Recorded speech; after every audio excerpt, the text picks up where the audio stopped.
Cestovanie automobilom má svoje čaro najmä vtedy, ak máte dobré, kvalitné a pohodlné auto. Vtedy dáte aj pol sveta na šupu. No ale čo v prípade, ak vlastníte Fiat Multipla? Že sa to nedá? Tak dnešní hostia sú dôkazom, že sa to dá. Vítam Janku a Ivana. Ahojte. STK zadarmo? V Malackách ale na jeden týždeň. Objednáte si termín na www.tuv.sk. Mne to naozaj nedá, ale ja sa musím spýtať. Pýtaj. Prečo? Vieš čo, ono to celé vzniklo ako taký úplný vtip. Naozaj vtip. My sme chceli a uvažovali nad tým, že si kúpime nejaké najškerečšie auto na svete, ale možno aj vďaka tým tvojim videám, tak nebolo to vôbec také jednoducho si ho zohnať. X6 ste nevedeli zohnať? No, X6 sa dala, aj Pontiac Aztek by sa možno dala, ale s tou Multiplou bol iba trošku problém. No a nakoniec sa to nejak podarilo a z toho vtipu sa stalo nakoniec trošku niečo iné. A ty ako si reagovala, keď ti teda došla taká ponuka na stôl, že ideme si kúpiť Multiplu? Vedela si, čo je Multipla? Ja som bola nadšená, jasné, kto nevie, čo je Multipla. Ja som bola hneď za to, aby sme sa s ňou niekam rovno vydali. Takže takto. To bol v skutočnosti jej nápad, lebo ja som sa neodvažoval také niečo povedať, že poďme niekam Multiplou, som si myslel, že však ma pošle rovno niekam s tým. A ono to bolo úplne naopak. My sme sa bavili, náš sen bol od začiatku ísť do Kyrgyzstanu. Áno. A ten Kyrgyzstan teda je trošku ďalej. Ale... To je za Malackami, hej? No tak trošku, okay. Za Košicami v skutočnosti, ale to už je ako ďaleký východ v podstate. A ona navrhla, však prečo nejdeme na tie Multiple, keď už ju máme, tak som si hovoril, že... Hej, však poďme do Kyrgyzstanu, čo to je tak 2000 kilometrov. Trošku som opravil tú geografiu, lebo nebolo to 2000, ale 6000. Iba jedným smerom, aj to iba akože po priamej ceste. Takže čiže koľko ste nakoniec spravili? Nakoniec, teraz budem predbiehať, lebo my sme tam možno ani nedošli, to ešte potom povieme. Urobili sme 11 000. 11 000 na tie Multiple, OK. Zatiaľ. Dobre, a ešte ja idem späť chvíľku, a to je, že vlastne ako som sa s vami zoznámil, tak bolo to na festivale Overland Film Fest. Áno. Kde teda bolo veľa zvláštnych aut, ale vaša Multipla navyše s tou kačičkou na prednej kapote tam naozaj že svietila na mňa a hovorím si, že tak o tomto musíme porozprávať tým ľuďom. No a dneska sa stalo. Čiže kúpili ste auto, povedali ste si, že idete na nejaký trip. Tak. A pôvodne ten plán alebo cieľ bol kam? Pôvodný cieľ bol Kyrgyzstan a ten cieľ naozaj bol taký, že to bolo sen nás oboch, lebo je to tam taká pekná panenská príroda, vlastne aj iní cestovatelia by ti to vedeli porozprávať. A ešte predtým sme spravili takú skúšobný trip, len tak, aby sme vedeli, že či to tam Multipla prežije všetko a išli sme do Turecka. Môžeš niečo povedať k tomu? Tak ono to bola skúška aj pre nás, lebo sme sa rozhodli, že musíme tam byť v piatok na obed, to bolo tuším, s tým, že vo štvrtok ráno som ešte mala školu.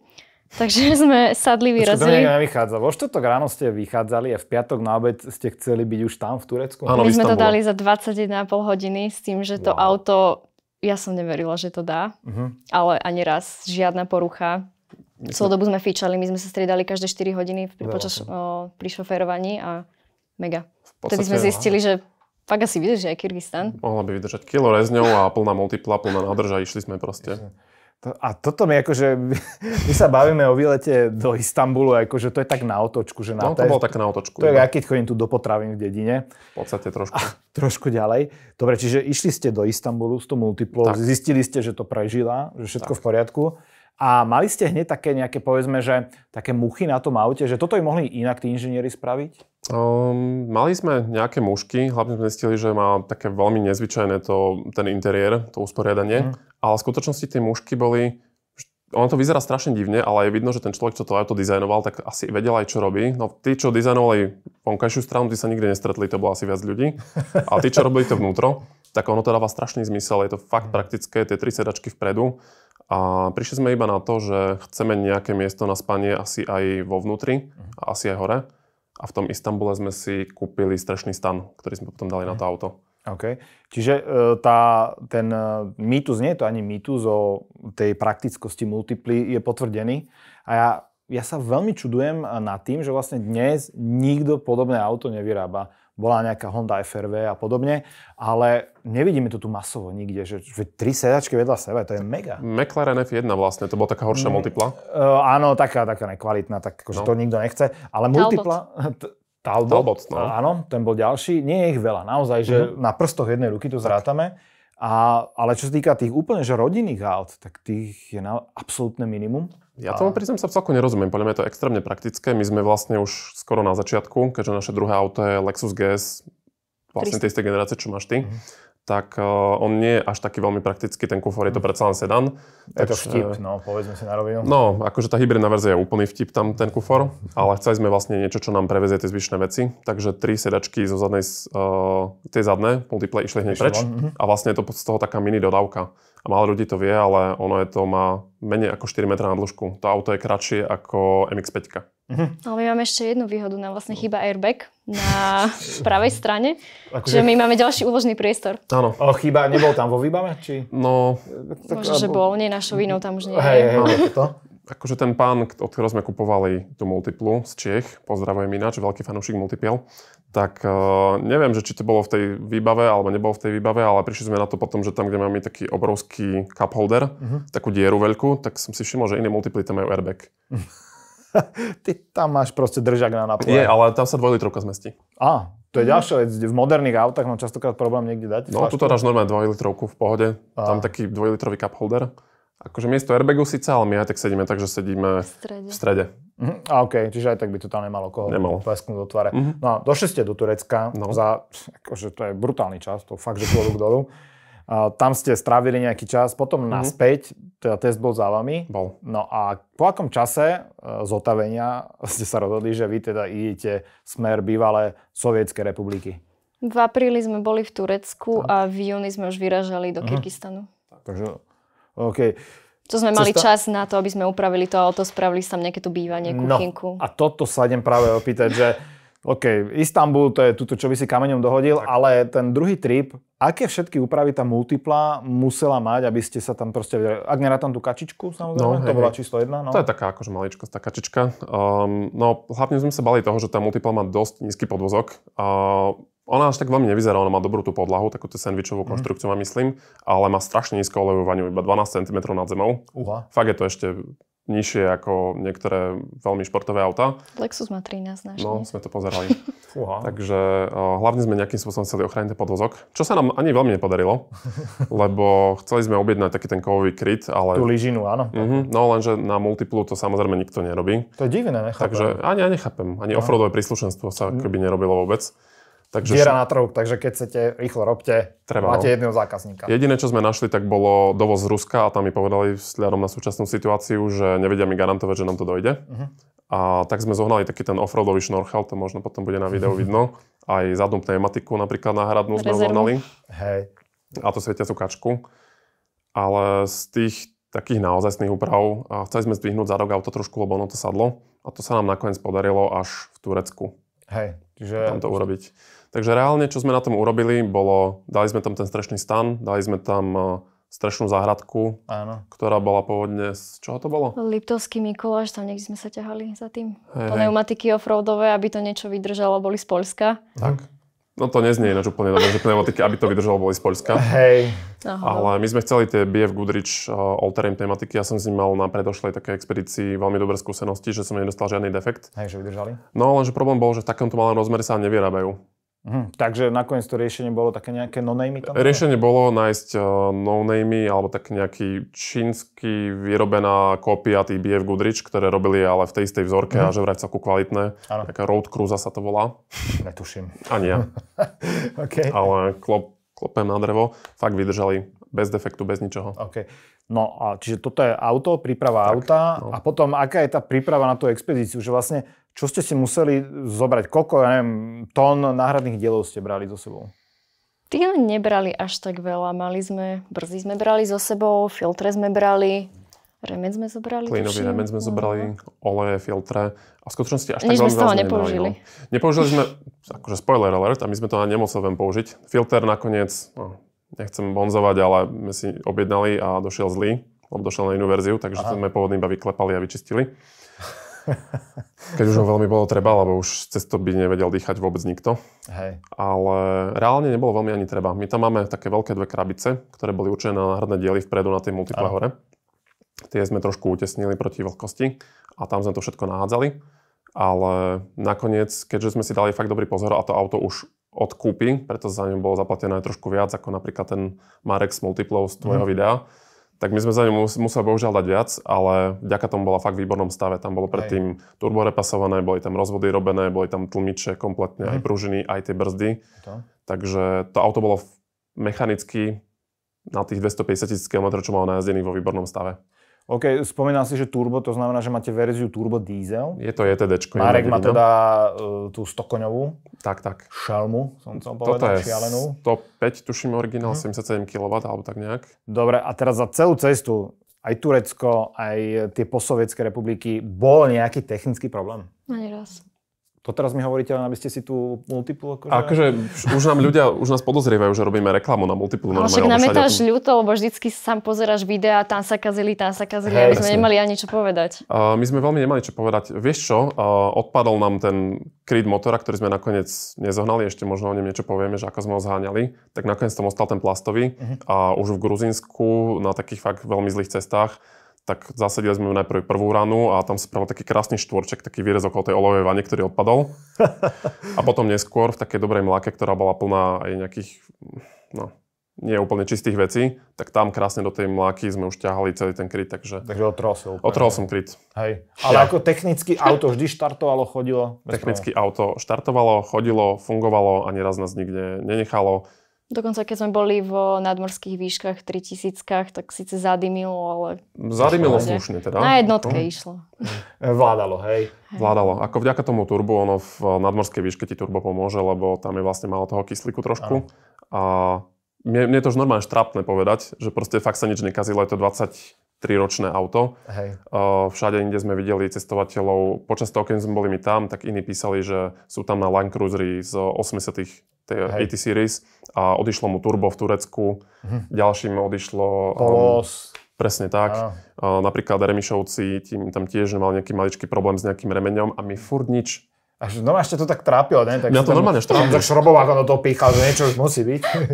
A je to naozaj skvelá vizitka na také až nenávidené auto, ktoré je navyše praktické, spoľahlivé. Lebo 11 000 km, ktoré ste vyrobili na tej multiple, to nebolo, že po cestách. To bolo, že väčšinou ako offroad až pomaly. No, bolo to naozaj po veľmi zlých cestách miestami. Ono až po to Gruzínsko ani nie, ale potom sa to úplne otočí. Ako v Turecku mali nádherné cesty, niekoľko prúdové, nikto tam nejazdí, to bolo super. Nám vtedy už začínalo byť ľúto, že na čo máme také pneumatiky, keď chodíme po cestách. Ale v Gruzínsku teda cesty skončili a to, ja som, neviem, fakt som nečakala, že to auto zvládne. To bola samá jama, tam neboli cesty, potom sme sa sami rozhodli ísť na nejaký ešte horší offroad s kalami. Alebo boli úseky cez rieku, kedy sme si museli stavať mostík kvázi ďalšími kameňmi. No. Ty máš vlastne šnorchel na tom auto. Áno, je tam šnorchel. To síce mám pocit, že keby neúplne pomáhal, je to také placebo občas, ale... Ale brodil si s tým aj nejakú riečku? Alebo... No, brodili sme s tým takú menšiu riečku, ale hovorím, keďže tá olejová vaňa je 12 cm nad zemou, tak to bol naozaj... Adrenalín. Bol to dosť adrenalín. To je taký, akože v tom filme, čo sme taký kratučký amatérsky natočili, tak to bol taký hlavný bod, že sme si fakt mysleli, že my tým jednoducho neprejdeme a museli sme si tam s kameňou stávať cestu cez tú rieku, aby sme neostali niekde na bruchu v podstate na tom. A ty si aj spomenul teraz film a to je jedna z vecí, ktorú ste vy prezentovali na Overland Filmfeste. Vy ste dokonca aj vyhrali cenu za ten film. Bola to kategória aká? Najlepší nejaký cestovateľský film alebo... Offroad movie roku 2022. Okay. Bola to, že OFO, je to taká soška, ktorá je z Piestu, tuším. Z Bronka. Ford Bronco. Hej. Je to taká zlatá postavička, ale vyhrali sme akože cenu za najlepší film. Neviem, nemôžem posúdiť, že či ten film bol taký dobrý alebo nie. Je to naša prvotina nejaká, ale určite ešte chystáme nejaké ďalšie. Ľudia to budú môcť aj vidieť napríklad na YouTube, ten film? Budeme to dávať na YouTube. Ešte momentálne pracujeme na titulkoch a takých úplne posledných úpravách na tom, lebo to bola taká festivalová verzia, ale určite to bude aj vonku. Vás samozrejme môžu sledovať aj na sociálnych sieťach, i keď musím povedať, že na tom Instagrame, že teda sa nejdete úplne pretrhnúť od toho fotenia. Ale bude. Všetko bude. Materiálov máme strašne veľa, len zatiaľ. OK, takže dolu vidíte teraz adresu, určite sledujte. Dobrodružstva a príhody nadúpanej Fiat Multipla a hlavne scestovanej, to je dôležité. Tak. No a teraz mi povedz, že čo vás najviac potrapilo na tej ceste, keď ste išli s tým autom? Čo nás najviac potrapilo? Podľa mňa to, keďže máme ísť. No, to nás dosť potrapilo. Pretože pôvodne sme plánovali úplne inú trasu, ale prichádzali komplikácie kvôli covidu. Napríklad niektoré krajiny nechceli otvárať a tak jediná trasa, ktorá vyzerala, že by nás mohli pustiť, išla cez Rusko. Lenže potom teda prišla aj vojna a to sa nám úplne nezdalo. Ešte aj také časti ako Dagestan, Čečensko a Osecko. No, Čečensko je známe tým, že nie je zrovna akože taká nemá najlepšiu povesť, čo sa týka bezpečnosti. Áno. A to bola naozaj jediná cesta, ktorá bola v tej dobe otvorená pre nás. A išli ste nakoniec akou cestou? No, skúsili sme ísť tade. Nakoniec sme si povedali, že to ideme skúsiť, víza bolo vybavené, ale akurát keď sme boli už 200 kilometrov od tej hranice, tak padol most. A vlastne to bola jediná cesta z Gruzínska do Ruska, pretože vtedy mali strašné záplavy v Gruzínsku a most padol. Tak, no. Ale reálne padol, nebol zostrelený. Nie, reálne padol, teda že vraj, to bola informácia, my sme tam proste prišli, tam boli obrovské kolóny kamionov, desiatky kilometrov pomaly. Ja. A jednoducho sme tam ostali stáť, policajti nás našťastie teda rusky hovoríme trochu, niektorí viac, niektorí menej. A otočili nás, že proste ďalej sa nedostaneme, tam sa je nejaký problém, tak sme išli spať, že skúsime to nejak ráno, že uvidíme, čo sa stane. A ráno sme sa vyhovorili, že my ideme na hranicu, my sa ideme iba pozrieť ďalej do kempu, tak nás pustili ďalej. Hej. A keď sme prišli ďalej, tak nás ďalší zastavili, že spadol most a minimálne 10 dní sa tady vôbec nedostaneme, kým spravia nejakú náhradu. Čo my sme nemohli toľko čakať, lebo my sme na celú cestu mali 6 týždňov. Čo už to bolo také strašne natesno, ale tak... Čiže dovolenky vybavené a tak, hej? No, ja som svadobný fotograf a ja som mal potom fotiť svadbu po návrate naspäť kamarátovi, respektíve ísť fotiť a potom kamarátovi, takže naozaj sme sa museli vrátiť alebo nejak tam nechať auto. Áno. A jednoducho nemali sme ani tých 10 dní navyše. Plus, keď ti povedia, že opravíme most za 10 dní, tak... To je, vieš, aj diaľnica do Košíc už mala byť kedy hotová. Práve. No a videli sme, v akom stave sú ich cesty, takže nevyzeralo to, že by to dali. No. Počkali sme do rána a oni to na ďalší deň naozaj otvorili. A teda celá tá ich oprava bola taká, že zvyšok cesty, čo padol, tak tam badali zátarasy, že tam nechoď a inak rovno choď. Hej. Vôbec to nevyzeralo tak, Rusi na hraniciach si robili srandu, že však za chvíľu to spadne celé. Veľmi pozitívni boli. Akože tam na bezpečnosť sú asi kladené trošku iné požiadavky ako tu a bolo vidno, že jednoducho tak... Nebol to most nakoniec, bolo to zosypaná cesta takto rovno do rieky. Tam naozaj boli neskutočné záplavy vtedy. A moc to neriešili, proste odklonili tú dopravu doľava, urobili ešte väčšie kolóny a púšťali ľudí. Problém bol ten, že zase raz aj kvôli covidu, aj kvôli iným, oficiálna informácia bola, že pozemné hranice boli úplne uzatvorené. A mali sme informáciu od vízovej agentúry, že ja som mal biznis víza vybavené, že mali by nás pustiť, že púšťajú občas, keď máš šťastie. Keď majú dobrú náladu. Hej. Takže... Alebo s nejakým špeciálnym povolaním, ktorý by si musel od FSB vybavovať, čo sme dokonca aj skúšali a Písala som dagestanskej polícii a povedali, že jednoducho nie, hranice sú zavreté a či máš občianstvo alebo nie, tak ruské akože dobre, tak. A teraz boli ste naozaj ďaleko od domova, v slepej uličke. Čo ste spravili? 2 hodiny sme to asi riešili, že či to ideme skúsiť alebo nie, lebo z jednej strany už sme boli takí, asi nám všetko hovorí, aby sme teda nešli, ale už sme boli tam, to sa ti už fakt nechce vrácať, tak sme to proste šli skúsiť aj cez tú hranicu. No. A dopadlo to? Dopadlo to tak, že na hranici, no Jana má ruské občianstvo inak, takže ju v podstate aj pustili. Všetky tieto hranice za Gruzínskom ďalej fungujú tak, že pasažier musí ísť separátne a vodič ide osobne v aute. V aute nemôže byť nikto iný okrem vodiča na hranici. To mi nejak nevychádza. To akože vysadíš celé auto, autobus? Áno, vysadíš celý autobus a autobus aj všetci pasažieri z aut musia ísť normálne bokom a ty ako šofér musíš byť jediný v aute a ty takto ideš. Takže keď tam náhodou sa rozdelíte a keď sa na hranici čaká hodiny, tak proste ste hodiny ďaleko od seba. Čiže mňa takto pešo pustili. Ja som bola kvázi už na strane Ruska a pozerám, že Multipla niekde stojí. Už tam niečo gestikulovali, už sa obzeral, čo sa deje. No, mňa tam trošku začali grilovať najprv. Necháme hádať za tú kačičku? Nie? Kiež by. Ja som si myslel, že však my sme všetko nejak akože tak nenápadne tieto modifikácie dali radšej dole predtým. Aj tú kačičku, aj tie šnorchele, že nejdem tam provokovať. Kačička je na suchý zip z bezpečnostných dôvodov. Dobre. A ja som si tak myslel, že hovorím, sme to auto tak trošku zoslušnili, ako to už len pri Multiple možné. Ale pochopil som, že niečo sa asi pokazí, keď mi tá pani akože z tej pasovej kontrole na tej ruskej strane, cez Gruzínsku to bolo v pohode. A ona povedala, že tam choď ďalej, ale nevrátila mi pas, že ešte niečo si potrebuje pozrieť. Tak ja už som si myslel, že dobre, tak neviem, možno, že niečo budú chcieť so mnou vybaviť, alebo budú skúšať nejaké úplatky. Jasné. Ale vôbec došli tam takí nejakí mladí colníci a najprv mi začali nadávať trošku, že čo ja nehovorím poriadne rusky, že čo by oni mali hovoriť slovensky. A pritom ja som sa všetko naučil predtým nejaké také základné výrazy ruské. ale nakoniec sa dopadlo tak, že jednoducho nás nepustili, teda mňa, a otočili nás priamo na hraniciach. Proste nepomohlo absolútne nič, nepomohlo prosiť, ukazovať, aj keď sme mali papiere, mali sme víza, mali sme všetko, jednoducho sa otočili. Hej. Rovnako ako kopec ďalších ľudí, boli tam arménske rodiny, boli tam rôzni iní Rusi, nerusi. Niektorých púšťali, niektorých nepúšťali. Hej, takže vás otočili a potom ste si povedali, že čo vlastne teraz? Však ideme teda do Arménska. Tak už keď ste tam. No.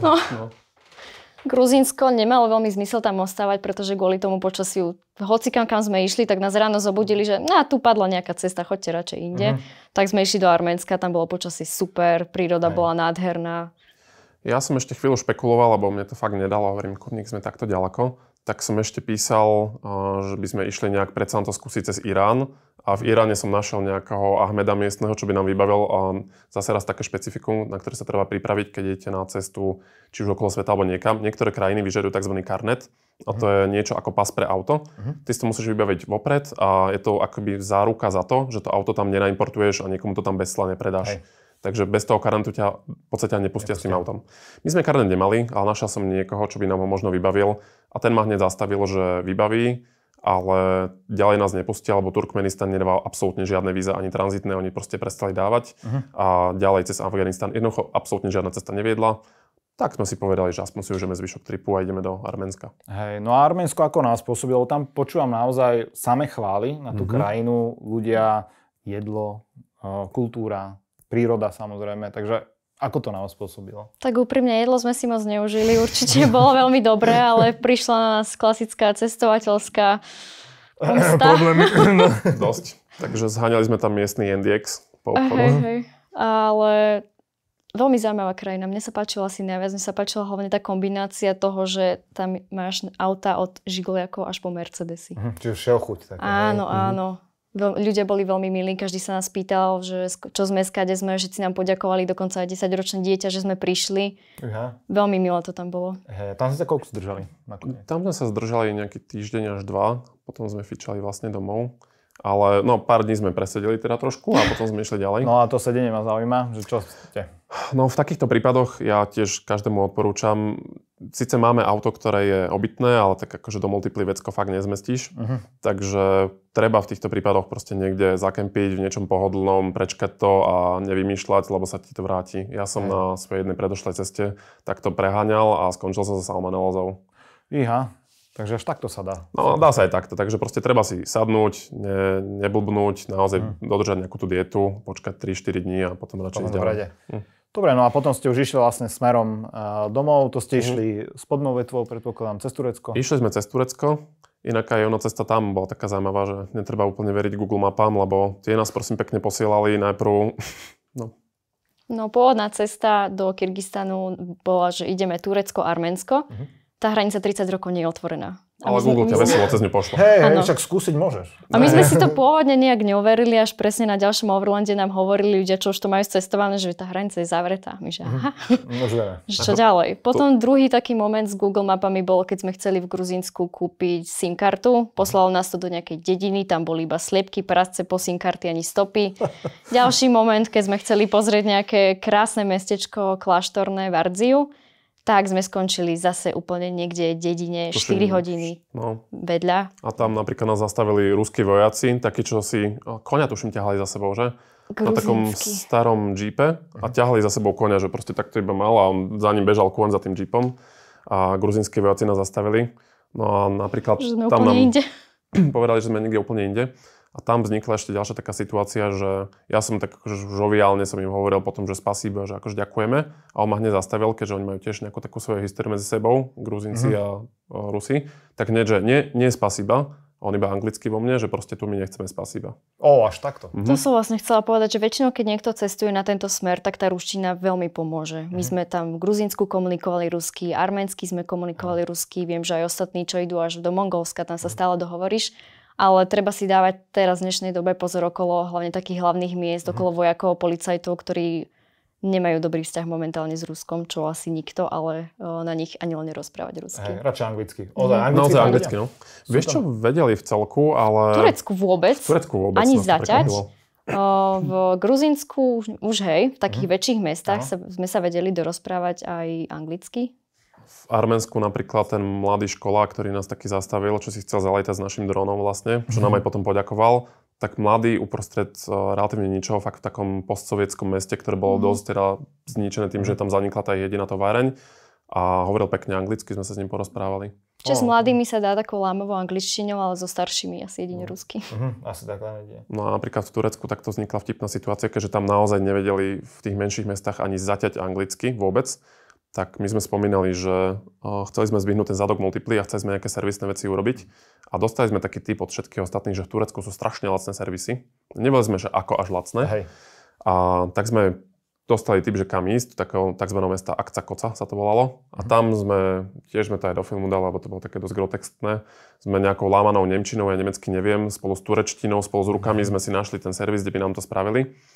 A auto nám zdvihli a celá tá robota, že nám vyrobili nejaké podložky na mieru z nejakého iného auta, zdvihnutie, pozvanie na čaj, zmrzlinu, čo nás proste všetci pozývali a radovali sa. Celá táto vec stála 7 eur. Ešte raz? 7 eur. 7 eur. 7. Wow. U nás ťa toľko vidí len tá zmrzlina, hej? No hej, asi hej. Tak potešení sme si povedali, ideme na ďalší deň do ďalšieho servisu, nech nám vyrobia tú ochranu podvozku, že však tu musia niečo vyrobiť, tu bude to super lacné. No, tu sme nevedeli, to oni už nevedeli aj nemecky, takže to už nejak nešlo. Celú dobu sme sa rozprávali iba cez Google Translate. Áno. Povedali, že všetko bude 4 hodiny, 20 eur, tuším, to tak vychádzalo. 35 eur chceli za to, že s kovou mi to normálne vyrobia na mieru do 4 hodín. Okay. Hovorili sme si vopred, že 4 dní alebo 4 hodiny.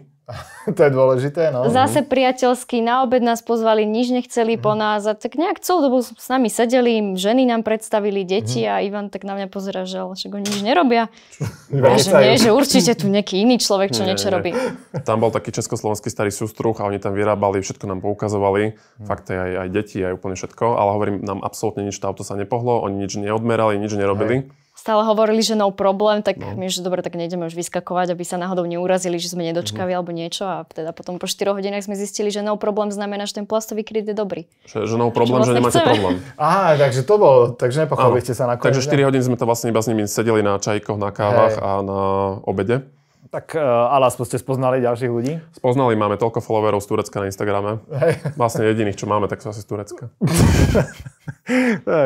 Keď sa na to pozrite tak akože v globále, čo bola najkrajšia časť cesty celej tejto vyše 11 000 kilometrovej? Keď si tak na to spomenieš, tak zrovna toto je taký highlight toho celého, že čo to je pre teba, ktorá časť? Pre mňa, keď sme prešli tú rieku, zvládli sme to aj my, aj auto, máme z toho aj krásne zábery, príroda bola nádherná, to bol taký moment, že my sme to fakt zvládli. Ste oslavovali potom. Áno, začala taká hlúposť, možno aj taká trošku tvrdohlava, že ideme na multiple a zároveň sme trošku chceli dokázať, že áno, môže ísť hociakým autom, ale toto bol asi najvýznamnejší moment pre mňa. No, ja si, vieš čo, ja s týmto asi súhlasím, lebo to bol naozaj taký definujúci moment toho celého tripu, že teda dobre, nedostali sme si síce na ten pôvodný cieľ, ktorý sme mali, ten Kyrgyzstan, lebo nás otočili.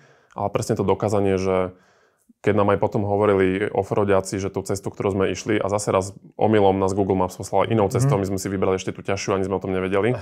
A že offroadovým autom to tam nie je ľahké dať a my sme to dali na tej blbej multiple, škaredej, nenávidenej a oslavovanej zároveň. Tak toto bol taký moment, že sme naozaj vystúpili z auta, že sme boli hrdí na to auto, trošku aj hrdí na seba. A zmrznutí, lebo to bol teda večer a sme tam boli bosi v tej rieke. Ľadovcovej. Ale celá tá dolina, do ktorej sme prišli, ona sa volá Užguli a hovorí sa o nej, že je to jedno z najkrásnejších akože, miest tam. Ty vieš aj tú legendu povedať, tuším, nejakú, ktorá panuje o tom Užguli. No, Gruzníci o sebe teda hovoria, že v čase, keď Boh rozdeľoval kadejaké územia, tak oni meškali, pretože pili víno. A potom, keď prišli za ním, tak povedali, že to bolo na jeho počesť, tak im kvázi dal celú tú dolinu Užguli, ktorú si chcel nechať iba pre seba. No a my keď sme to prešli, tú rieku, tak sme ostali, že si majú pravdu. Že tam to bolo naozaj také nádherné.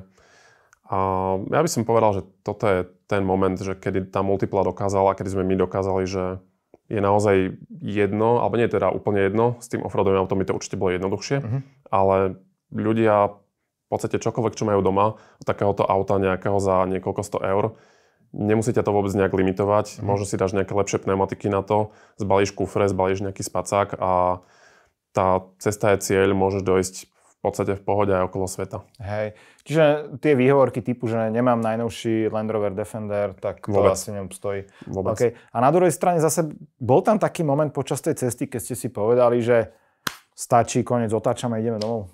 Bolo také niečo?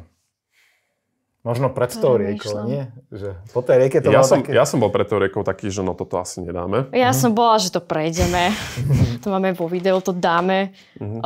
Neviem. Nenapadá iba, keď sme zapadli. To bola moja chyba možno trošku. A to sa nepriznávam k tomu úplne, lebo sa hanbím za to dosť, ale... Lebo sa toto nikto nepozerá. No jasné, to nikto nebude vidieť. No, ako ja viem ako sa má jazdiť po piesku, ale zo 4x4 je to možno niečo jednoduchšie ako s takouto dvojkolkou. A trošku som zle odhadol, aký sypky bude piesok už na takej gréckej pláži a išli sme iba k takej studničke, že si naberieme vodu a... Nabral si piesok. Nabral som trošku piesku a potom, keď som si myslel, že však akože dobré pneumatiky a nie sme ani veľmi naložené, že to auto nie je ťažké, čo tiež veľmi pomáha, takže však to vycúvam naspäť. Tak som sa zahrabal vlastnou blbosťou, že úplne sme ostali na tom takto ležať. Hej. A vtedy sme prišli na to, že nemáme ani len zozadu na vytiahnutie taký ten šroubovací klin, že by sme niekto mohol potiahnuť. Nemali sme to veľmi o čo uchytiť, tak naozaj iba vyhrabávať. A podarilo sa nakoniec? Podarilo, potom som to zahrabal ešte horšie. Takže ako... Potom nám už muselo pomôcť asi 8 ďalších ľudí. Vyhrabávanie veľmi nepomohlo, ale všetko nám dali pod auto a všetci začali tlačiť. Vieš čo, normálne sme sa tam postavili takto ľudia a rukami sme zdvihli celú tú prednú nápravu a Jana zatiaľ cúvala. Hej, takže takto ste to dali von. Vyšli, ale akože tam to bolo také, no. Ale bolo to už ku koncu, už naspäť. Už sme boli pár dní predtým, než prídeme teda domov. Čiže pre mňa to bol taký moment, už som bola zúfala, na ďalší deň som mala mať narodeniny, čiže toto sme chceli spokojný večer a toto sa stalo, tak som bola, že poďme už domov, ale inak za celú cestu nie nič. Vôbec. Okay. Ono to znie až tak úplne fantasticky, že také auto, taká cesta a v zásade to išlo ako po masle aj s ním. Tak je to poklon aj tým konštruktérom, keď sa pozerám na to z pohľadu auta. Je veľmi. Okay. A je nejaká taký cieľ alebo taká šanca, že v budúcnosti by si to aj vymenil za nejaké iné auto, možno na nejaký skutočný offroad? Skutočný, však toto je skutočný offroad. Iba trošku nie. Áno, rozumieme si. Štvorkolku poviem. No ja som pôvodne uvažoval nad tým, že to skúsime prerobiť na 4x4, ale tiež to bohužiaľ nie je veľmi jednoduché. A tuto už som za to dostal aj zľahonka vynadané, lebo ja už som začal byť také, že tie škaredé autá, tak možno, že Pontiac Aztek by som zohnal. Tak to v našich končinách... V Chorvátsku je momentálne jeden na predaj, už som si s ním písal, ale iba 4x2. Takže som si hovoril, že už akože, keď už, tak aspoň 4x4, ale jedne škaredé za škaredé. A potom som to tak nejak zahodil, že tá Multipla už nám prirastla k srdcu, už je taká naša. A ty by si chcela Multiplu za niečo vymeniť? Alebo že je to vôbec auto, ktoré by si dala takto z ruky? Zatiaľ nie. Hej. Fakt, tak sme sa na tom nadreli s celou tou prerábkou, s celou tou konštrukciou, so všetkým a toľko, čo sme prešli, mám k tomu citový vzťah. Hlavne ma teší, ako sa ľudia na tom pobavia, keď vidia tú svietiacu kačku, ľudia nám kývajú, je to hrozne milé. Našli sme si veľa známych, čo tiež majú Multiply a vďaka tomu sme tak kvázi rozšírili. A asi nie, ale v budúcnosti, keďže chceme cestovať a tak cestujeme, tak verím tomu, že raz to bude nejaké väčšie auto, ale zatiaľ nie. Možno sa podarí aj ten Pontiac. Mohli by ste sem všade byť do auta. Ja si myslím, že by sme mohli, ja som dokonca uvažoval takéto trio, že Pontiac Aztek, Fiat Multipla a Chrysler PT Cruiser. Že akože taká nejaká škaredá trojka. Rodina Quasimódová. Dosť. Čiže Multipla naozaj, že dobrá. Multipla výborná. Dobre, a teraz sa kam chystáte na najbližšie, na nejakú cestu s tou Multiplou? Aké sú plány s ňou? Plány v októbri, svadobná cesta. Tak to už vám dopredu gratulujem teda. Ďakujeme. A niekam do tepla. Asi okolo sveta sa chceme vydať. Na Dunajskej strede. Ale okolo sveta naozaj, že by ste išli loďou niekam, povedzme Južná Amerika alebo takto? Také niečo. No, akože my by sme ideálne chceli fakt dojsť aj do toho Kyrgyzstanu, keby sme neprišli. Ale keďže plánujeme vyraziť asi niekedy v oktobri, v tom ďalšom oktobri, tak tam tým smerom je veľmi zima. A však, ako aj hovorím, napríklad tí z Bronkomiesta hotel hovorili, tam keď ťa chytí tá zima na Sibíri, tak to nie je úplne sranda a nemáš veľmi kade ísť. Takže podľa mňa asi budem musieť prísť z opačnej strany a ísť najprv niekam do tepla, presne možno aj južnú pologulu. A vyzerá to tak, že nejakú cestu okolo sveta na tie Multiple. Tak toto je určite vec, o ktorej sa 100% porozprávame. Zlepšíme Instagram, sľubujem. Zlepšite Instagram, lebo to je, keď som aj pozeral tie zážitky od vás a fotky, tak je tam zo pár fotiek. Je tam tak 6 fotiek, no. No a čiže nemusím ani scrollovať, to je zase tá výhoda. Potom ešte, teraz si spomínala, že svadbu a nie je úplne náhoda, že vy ste sa aj zoznámili vďaka takýmto akciám, týmto overlandiackým. Nechcem teraz vedieť podobnosti, ale aspoň mi povedz, že pri akej príležitosti to bolo vlastne? No on to bol takej jednoduchej príležitosti, bol to Overland Film Festival, ten, ktorý sme vlastne tento rok už vyhrali. Tak minulý rok, ja keďže už dlhodobejšie chodím na tieto festivaly, aj som im pomáhal trošku, tak som bol v rámci poroty, ktorá tieto filmy hodnotila. To bol vlastne ten prvý ročník. A zároveň som tam robil fotografa. A Jana mi padla do oka tým, že prišla, ja som tam vlastne kempoval a ona tak krásne prišla a preletela rovno cez ohnisko tam na tom. Ale už akože zase na ohnisko. So štýlom, ne? So štýlom v takom malom Citroën Saxe ponálepkovanom, že to vyzeralo úplne ako rally auto. Tak mi to tak nejak padlo do oka. No tak hlavne ty som fotil, ja som tam točila, čiže sme sa nejak začali rozprávať a tento rok sme teda vyhrali ten film a presne zobrať sa ideme na Overland Film Festival. To je pekné, také symbolické. Takže hovoríme, že budeme mať taký putovný, posúvajúci sa vlastne nejaké výročie. Hej. No, toto je naozaj že veľmi pekné, dokazuje to aj tak, že aj vďaka takýmto akciám sa tam stretávajú ľudia z rovnakej krvnej skupiny. Pre vás ten Overland, ako by ste ho definovali? Alebo čo to znamená pre vás? Alebo to nomádstvo? No. Trápne ticho. Nie. Overland, neviem, pre mňa miesto, kde sa presne stretávajú takto ľudia zo svojej krvnej skupiny. Ja som strašne vďačná, že som tam začala chodiť. Ja som vďačná, že som si kúpila auto a začala som sa zaujímať o tieto veci a vďaka tomu sme sa spoznali, vďaka tomu sme spoznali veľmi veľa ľudí a nomádstvo. My sme cestovali, akože ja som cestovala od malička, čiže pre mňa je to niečo prirodzené a niečo, čo by som chcela ešte veľmi dlho robiť. Vieš čo, pre mňa ten Overland Festival je taký veľmi jedinečný na Slovensku, lebo bavili sme sa tu predtým trošku, že toto nie je vec, ktorá by bola nejaká veľmi rozšírená medzi nejakou laickou verejnosťou, že teraz môžeš zobrať akákoľvek auto a niekam ísť. A ty keď prídeš sem, prídeš na to, že vlastne nie je nás zase až tak málo, a je tam naozaj veľmi veľa ľudí, ktorí majú tú vášeň, ktorí majú tú záľubu cestovať v nejakom vlastnom aute, možno aj menej klasickom, ako zobrať iba nejaký karavan ísť do Chorvátska, ale proste zobrať si nejakú Feliciu a ísť s ňou do Mongolska. A znie to ako, že sme nejaká taká úplná partia bláznov, ale nie je to len tak.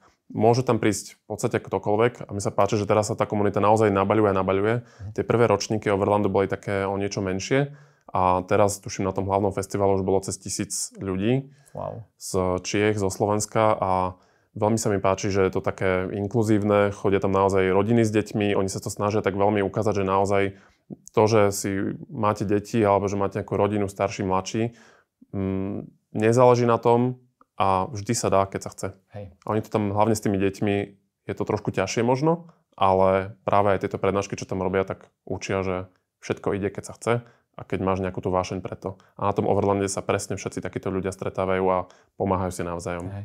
Pre mňa bolo najmilšie to, že som ráno vyliezol z toho karavánu a rovno vedľa mňa, alebo teda oproti mne, stála 1203 načančaná, kde mi teda načapoval tekutú horúcu čokoládu. Moje deti úplne to si mysleli, že sú v sne, že hneď také niečo na keď dostanú, bolo to super, takže za mňa určite skorej zážitok. No ale poďme naspäť ešte k autu.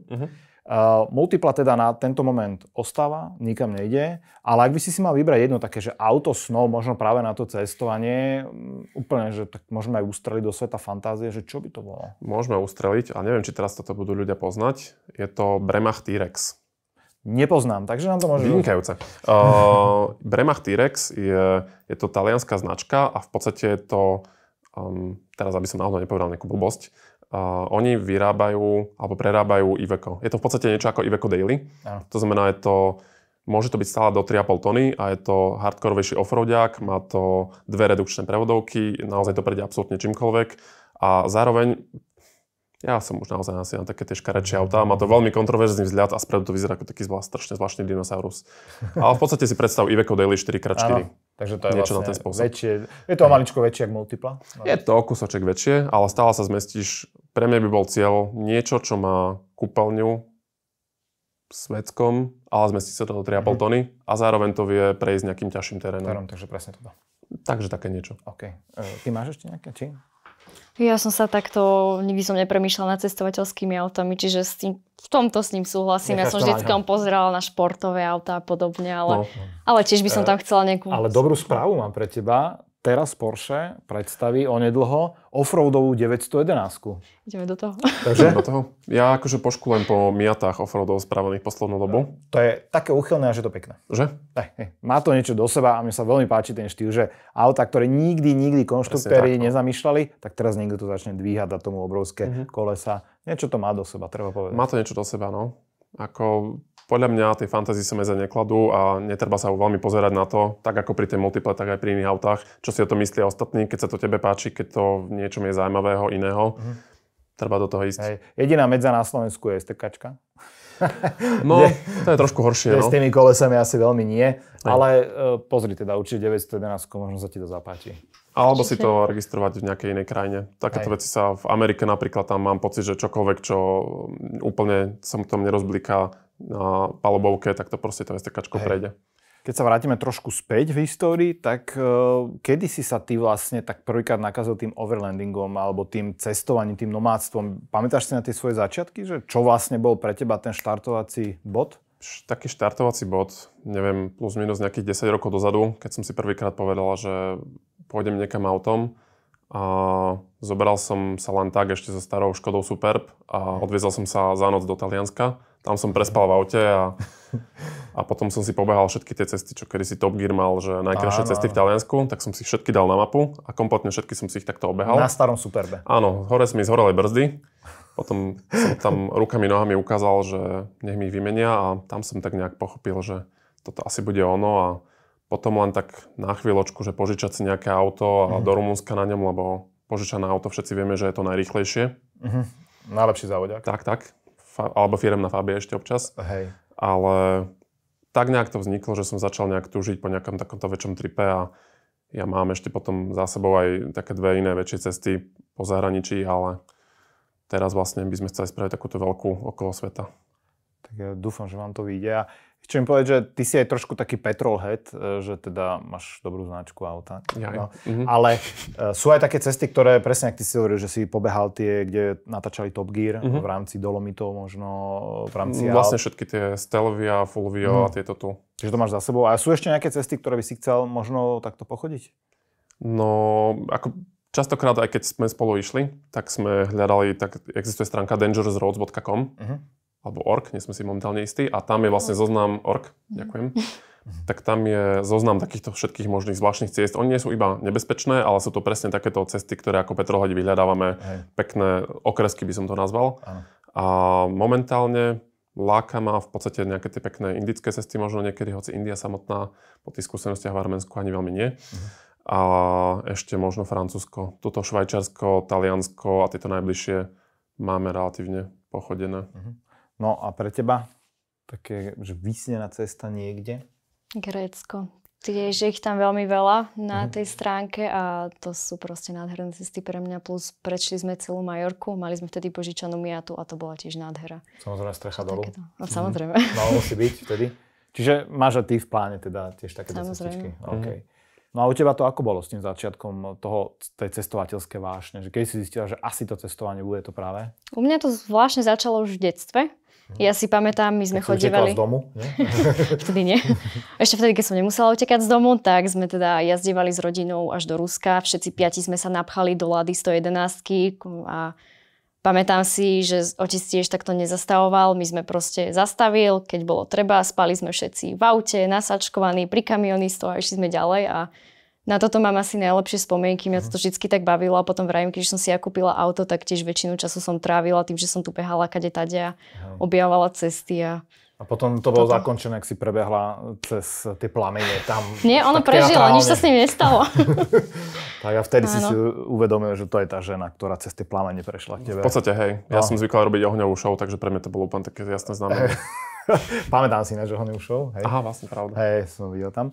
No a na záver ja sa vždy pýtam takú modernú tému a to sú tie elektrické autá. A vieš si predstaviť, že by si práve časť ciest prešiel na elektrickom aute? Že je to vôbec možné niečo takéto spraviť a dokázať? Akože ja si myslím, že asi je, ale taký ten Teraz nechcem pôsobiť ako nejaký hejter, lebo rozhodne nie som úplný hejter nejakých elektrických aut, ale neviem si predstaviť, že v niektorých týchto krajinách, alebo napríklad v Afrike, mi príde také nejaké naše fantázie. Je to zatiaľ taká fantázia, že by tam mohli byť nejaké nabíjačky. Oni sú tam radi, že tam vôbec majú cestu a netoč nejakú nabíjačku alebo nejaké kapacitu na takéto vysokorýchlostné nabíjanie.